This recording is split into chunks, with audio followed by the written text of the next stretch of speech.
Flavius Claudius Julianus, philosopher, general, and Rome's last pagan emperor, born into Rome's post-Christianized Constantinian dynasty, he secretly studied Plato while his cousins memorized scripture. After surviving a palace purge, he proved himself in Gaul, crushing Germanic tribes and winning soldiers' loyalty with shared rations and rousing speeches. Then, in 1113 AUC, or 361 AD as you people call it, he seized the throne, not with a dagger in the dark, but with a manifesto. He slashed corruption, defunded bloated bureaucracies, and grew that beard. A stoic in the camp, a Neoplatonist in court. Let's meet Julian, that guy you know from that one controversial thing he did that one time. Salve, citizen!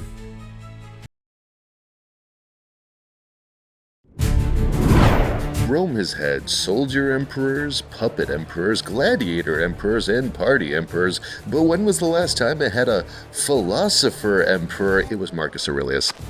I have given you the benefit of my own boorishness, though there was no necessity. I have been from my youth up so exceedingly moved by the desire of knowledge that I was thought worthy of the empire. Most emperors spend their time in church, or brothels, but me, I write books. Just look at everything I've written. I don't just quote Plato, I live Plato. Just look at my beard. While my cousin Constantian spent his time at church, I was debating Neoplatonists in Athens. I'm so adept at rhetoric in Against the Galileans, which I wrote, I proved logically why the Christian God makes no sense, and in response, they burned my book. I rather take that as a compliment. For my funeral oration, Libanius even compared me to Socrates. Sort of. Wait, funeral? Shit, I'm gonna die. This message paid for by the Neoplatonist Society of Rome. Rome was drowning in corruption. The Agentus and Rebus, Constantius's spies, extorted merchants. Tax collectors stole half the grain shipments. So here's what I did. With a single edict, I fired 70% of the palace staff, gutting the bloated bureaucracy that had leeched off the state for decades. Next, I abolished the cursus publicus, the imperial courier system notorious for its corruption, ending the abuse of free travel and luxury perks by entitled officials. In Gaul, where I had first served as Caesar, my fiscal discipline and fair taxation boosted revenue by 30%.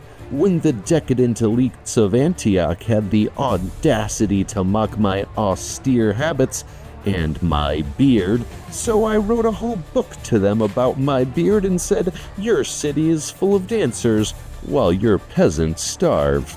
Yeah, I owned them, slashed the city's budget, and redirected funds to honest governance. And that's why in Syria they call me the GOAT. You know, 'cause of the beard. This message paid for by the League of Fired Palace Eunuchs.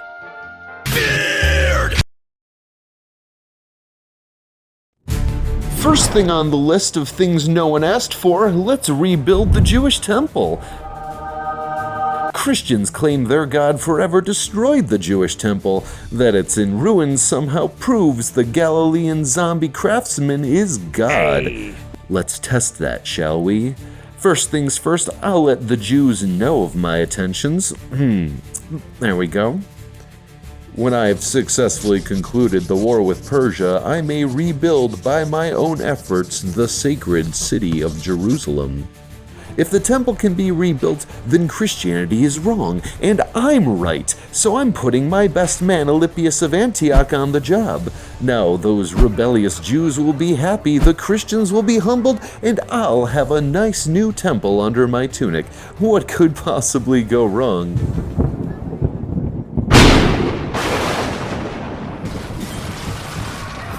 Well, it should be pointed out that God didn't do this, an earthquake did, but everyone who reports on this for the next 1,000 years is probably going to give him credit anyway. I'm still alive, though. Next time, give it your A game, Yahweh! This message paid for by the Coalition for Empirical Theology. Okay, this is it, the one you'll all remember me for. In this age of Galilean superstition, I restored Rome's ancient gods. That's right, Christianity is out and polytheism is back in. It'll be just like your grandfather remembered it. Though, technically, I guess there are some slight differences. The old ways were a bit excessive, drunken festivals, bulls slaughtered by the dozens, gods bickering like mortals. I mean, what are the gods really if not a manifestation of a single divine principle? Helios, the Sun King. As I wrote in Hymn to King Helios, all gods derive from the one, as rays from the sun. One supreme divine principle, orderly philosophical worship, and no more of that embarrassing midnight bacchanalia nonsense. Okay, fine, it's nothing like your grandfather remembers, but that's because his paganism was vulgar superstition. Mine is elevated, purified, singular, almost monotheistic, you might say. But don't call it that. It's still technically polytheism, just more Neoplatonist. And yes, I banned the fun parts. As I proved in Against the Galileans, again which I wrote, how can a man dead and buried, whose corpse rotted like any others, be a god? So come now, isn't it a logical, unified paganism better than cannibalizing a dead Jew? Julian, because Rome deserves a thinking emperor. Wait, what? They're called the Sassanids now? Tell Shapur I don't give a what they call themselves. I'll call them what I want. Okay, hear me out on this one. I know, sure, last time we lost 3 legions, and the time before that we kind of just gave up, and the time before that, that didn't work out great, or the time before that, and I think I'm probably forgetting a couple, but this time we have my Gaulish veterans.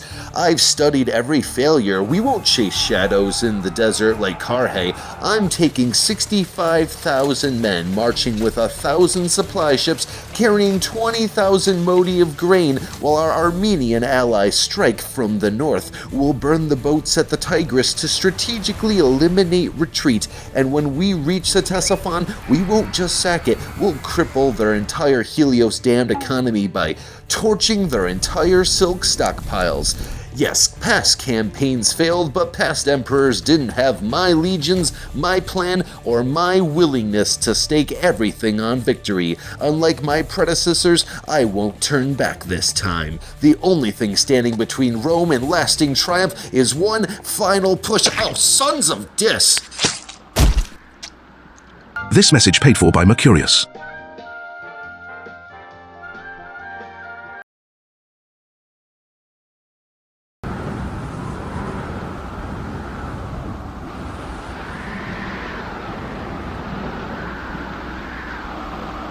You have one Galilean